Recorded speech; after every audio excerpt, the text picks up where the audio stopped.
సిద్దిపేటలో ప్రభుత్వ వైద్య కళాశాల ఆసుపత్రిని మంత్రి హరీష్ రావు సందర్శించారు. ఆసుపత్రిలో సౌకర్యాలు, సిబ్బంది పనితీరుపై ఆరా తీశారు.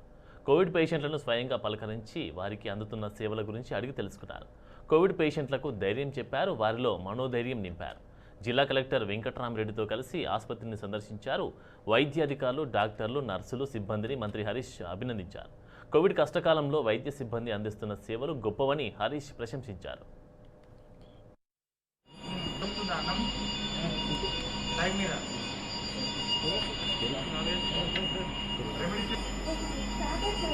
ఇంజెక్షన్ ఇచ్చిందా రెమెడీస్ మీరు